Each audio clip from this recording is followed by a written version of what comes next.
kata sing lelakon dewasaning jagat raya panase hawa nuwuhke nafsu angkara pangangkae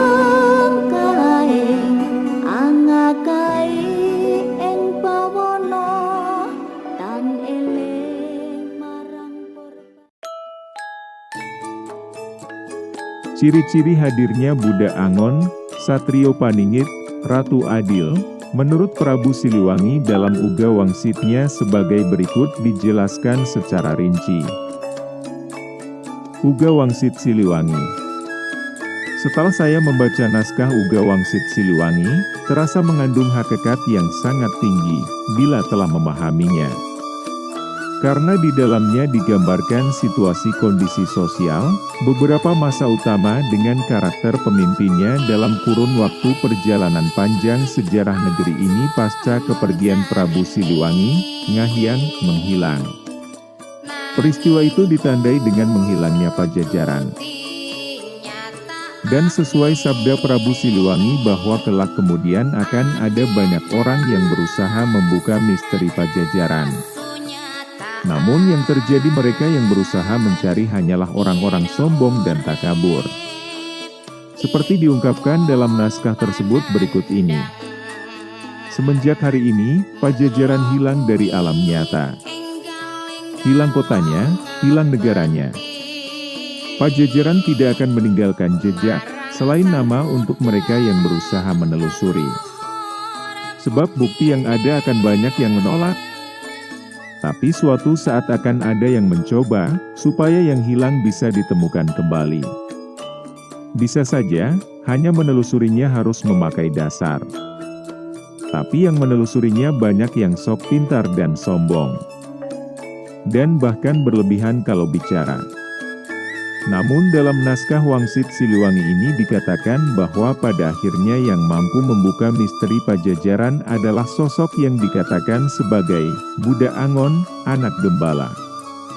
Sebagai perlambang sosok yang dikatakan oleh Prabu Siliwangi sebagai orang yang baik perangainya. Semua keturunan kalian akan aku kunjungi, tapi hanya pada waktu tertentu dan saat diperlukan. Aku akan datang lagi, menolong yang perlu, membantu yang susah, tapi hanya mereka yang bagus perangainya. Apabila aku datang takkan terlihat, apabila aku berbicara takkan terdengar. Memang aku akan datang tapi hanya untuk mereka yang baik hatinya, mereka yang mengerti dan satu tujuan, yang mengerti tentang harum sejati juga mempunyai jalan pikiran yang lurus dan bagus tingkah lakunya. Ketika aku datang, tidak berupa dan bersuara tapi memberi ciri dengan wewangian. Selanjutnya dikatakan juga apa yang dilakukan oleh sosok Buddha Angon ini sebagai berikut. Ada yang berani menelusuri terus-menerus, tidak mengindahkan larangan, mencari sambil melawan, melawan sambil tertawa. Dialah anak gembala, rumahnya di belakang sungai, pintunya setinggi batu, tertutupi pohon handeuleum dan hanjuang. Apa yang dia gembalakan? Bukan kerbau, bukan domba, bukan pula kucing ataupun banteng, tetapi ranting daun kering dan sisa potongan pohon. Dia terus mencari, mengumpulkan semua yang dia temui, tapi akan menemui banyak sejarah, kejadian. Selesai zaman yang satu datang lagi satu zaman yang jadi sejarah, kejadian baru. Setiap zaman membuat sejarah. Setiap waktu akan berulang itu dan itu lagi. Dari bait di atas digambarkan bahwa sosok Buddha Angon adalah sosok yang misterius dan tersembunyi. Apa yang dilakukannya bukanlah seperti seorang penggembala pada umumnya, akan tetapi terus berjalan mencari hakikat jawaban dan mengumpulkan apa yang menurut orang lain dianggap sudah tidak berguna atau bermanfaat. Dalam hal ini dilambangkan dengan ranting daun kering dan tunggak pohon. Sehingga secara hakikat yang dimaksudkan semua itu sebenarnya adalah hal-hal yang berkaitan dengan sejarah kejadian, asal-usul, sebab musabab, termasuk karya-karya warisan leluhur seperti halnya yang kita baca ini. Di mana hal-hal semacam itu karena kemajuan zaman oleh generasi digital sekarang ini dianggap sudah usang, kuno, tidak berguna dan bermanfaat. Pada akhirnya yang tersirat dalam hakikat perjalanan panjang sejarah negeri ini adalah berputarnya roda cokro manggilingan, pengulangan perjalanan sejarah. Gambaran situasi zaman dalam naskah Wangsit Siliwangi diawali dengan lambang datangnya kerbau bule, dan juga monyet-monyet, yang kemudian ganti menyerbu selepas kerbau bule pergi. Ilustrasi ini melambangkan saat datangnya para penjajah yang berdatangan ke negeri ini, baik itu Portugis maupun Belanda. Dengan politik adu domba mereka maka terjadi peperangan antar saudara. Sejarah banyak yang hilang dan diputarbalikkan. Seperti yang tertulis berikut ini, dengarkan. Yang saat ini memusuhi kita, akan berkuasa hanya untuk sementara waktu, tanahnya kering padahal di pinggir sungai Cibantayun dijadikan kandang kerbau kosong. Nah disitulah, sebuah negara akan pecah oleh kerbau bule, yang digembalakan oleh orang yang tinggi dan memerintah di pusat kota. Semenjak itu, raja-raja dibelenggu. Kerbau bule memegang kendali, dan keturunan kita hanya jadi orang suruhan. Tapi kendali itu tak terasa sebab semuanya serba dipenuhi dan murah serta banyak pilihan. Semenjak itu, pekerjaan dikuasai monyet. Suatu saat nanti keturunan kita akan ada yang sadar, tapi sadar seperti terbangun dari mimpi. Dari yang hilang dulu semakin banyak yang terbongkar. Tapi banyak yang tertukar sejarahnya, banyak yang dicuri bahkan dijual. Keturunan kita banyak yang tidak tahu bahwa zaman sudah berganti. Pada saat itu geger di seluruh negara. Pintu dihancurkan oleh mereka para pemimpin, tapi pemimpin yang salah arah, yang memerintah bersembunyi, pusat kota kosong, kerbau bule kabur. Negara pecahan diserbu monyet. Keturunan kita enak tertawa, tapi tertawa yang terpotong, sebab ternyata pasar habis oleh penyakit, sawah habis oleh penyakit, tempat padi habis oleh penyakit, kebun habis oleh penyakit, perempuan hamil oleh penyakit. Semuanya diserbu oleh penyakit. Keturunan kita takut oleh segala yang berbau penyakit. Semua alat digunakan untuk menyembuhkan penyakit sebab sudah semakin parah. Yang mengerjakannya masih bangsa sendiri. Banyak yang mati kelaparan. Semenjak itu keturunan kita banyak yang berharap bisa bercocok tanam sambil sok tahu membuka lahan. Mereka tidak sadar bahwa zaman sudah berganti cerita lagi. Kemudian akhirnya masuk pada masa Perang Dunia Kedua dengan datangnya pasukan Jepang yang dilambangkan dengan gemuruh yang datang dari ujung Laut Utara. Di mana masa penjajahan Jepang menandai berakhirnya penindasan di negeri ini. Terutama peristiwa jatuhnya bom atom di Nagasaki dan Hiroshima oleh Amerika. Sebagai perlambang dalam naskah Wangsit Siliwangi bahwa situasi carut-marut yang terjadi ada yang menghentikan yaitu orang seberang. Lalu sayup-sayup dari ujung Laut Utara terdengar gemuruh, burung menetaskan telur. Riuh seluruh bumi. Sementara di sini, ramai oleh perang, saling menindas antar sesama. Penyakit bermunculan di sana-sini. Lalu keturunan kita mengamuk tanpa aturan.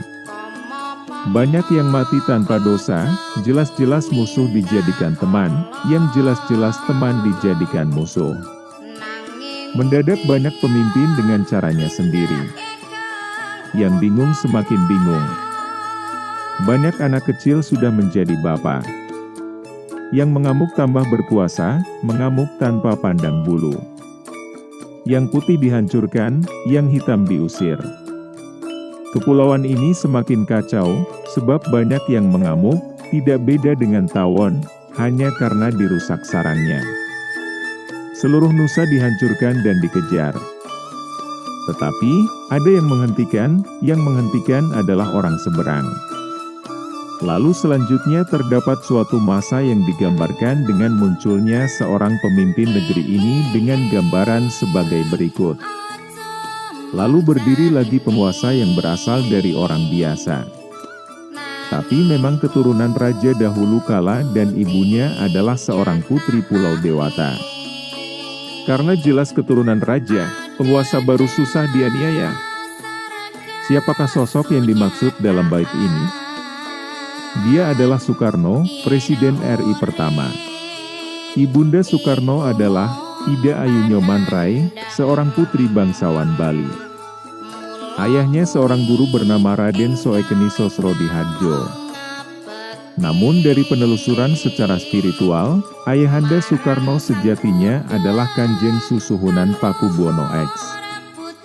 Nama kecil Soekarno adalah Raden Mas Malikul Koesno. Beliau termasuk anak ciritan dalam lingkaran Keraton Solo. Silakan dibuktikan. Selanjutnya setelah berganti masa digambarkan bahwa semakin maju semakin banyak penguasa yang buta tuli, memerintah sambil menyembah berhala. Kondisi ini melambangkan pemimpin yang tidak mau mengerti penderitaan rakyat. Memerintah tidak dengan hati tapi segala sesuatunya hanya mengandalkan akal pikiran, logika dan kepentingan pribadi ataupun kelompoknya.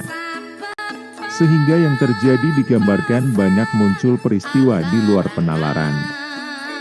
Menjadikan orang-orang pintar hanya bisa omong alias pintar keblinger, seperti yang dikatakan sebagai berikut. Semakin maju semakin banyak penguasa yang buta tuli, memerintah sambil menyembah berhala.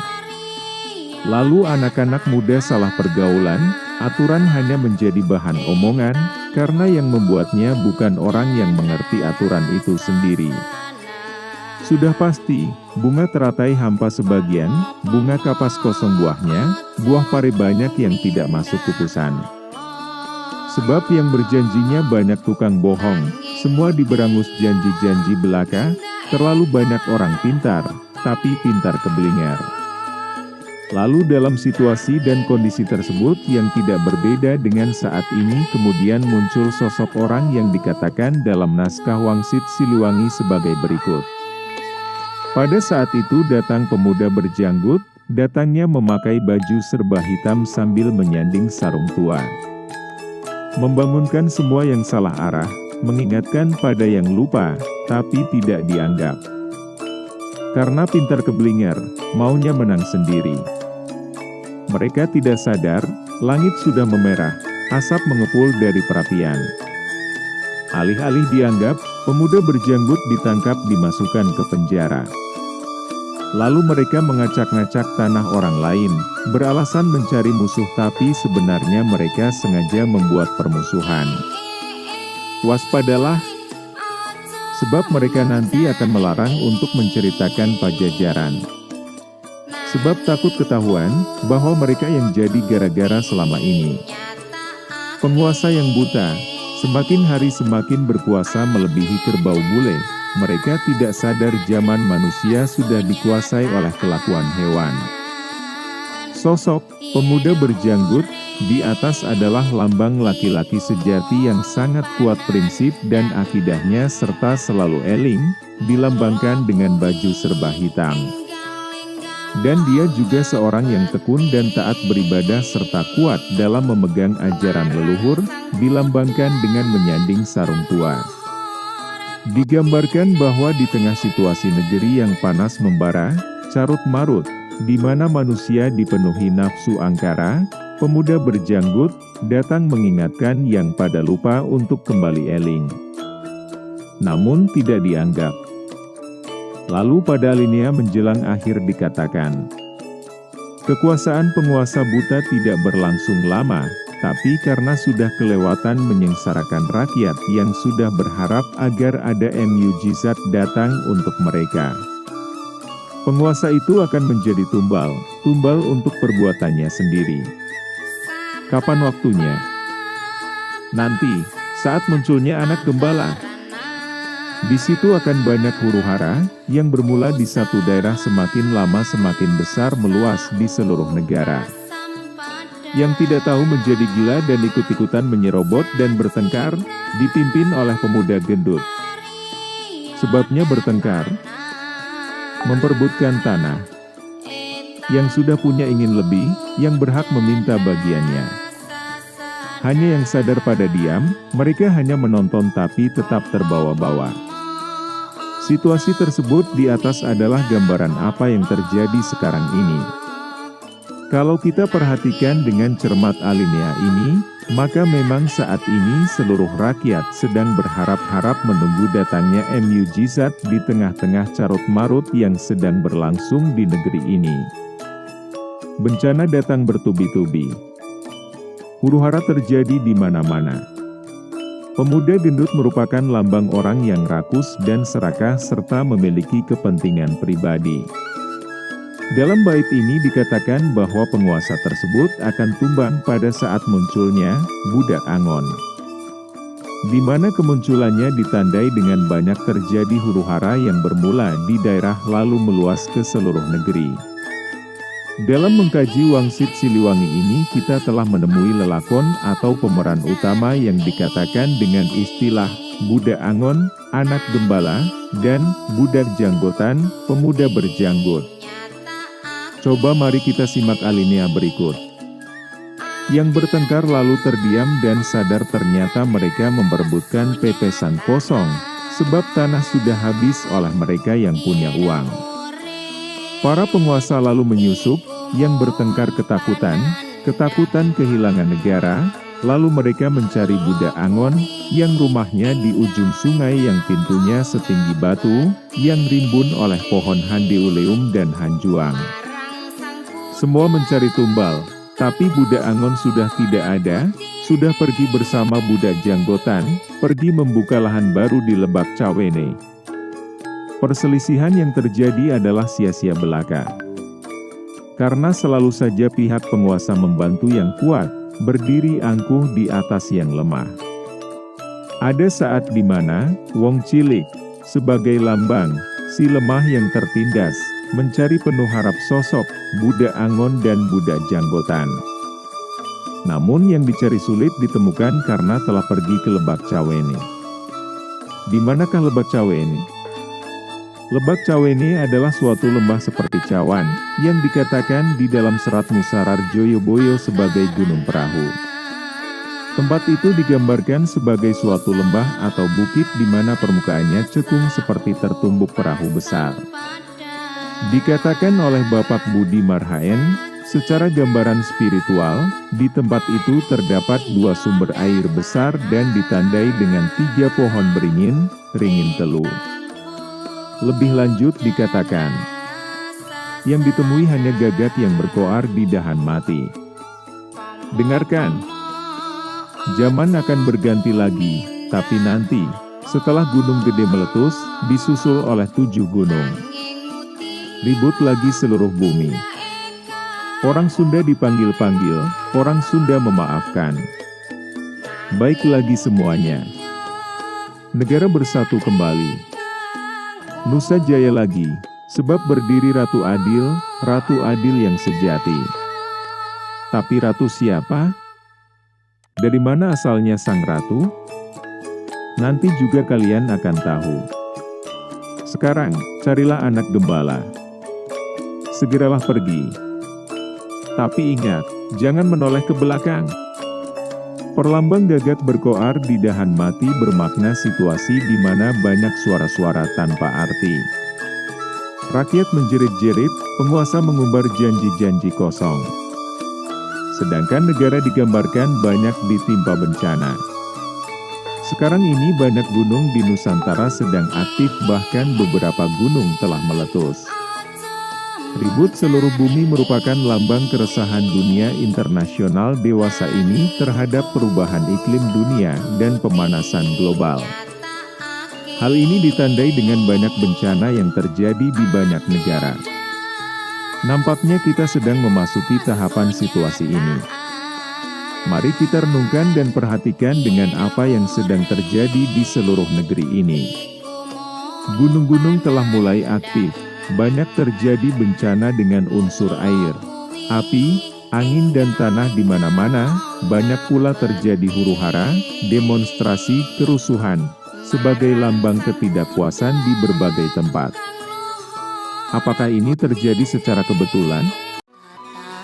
Sing lelakon dewasaning jagat raya panase hawa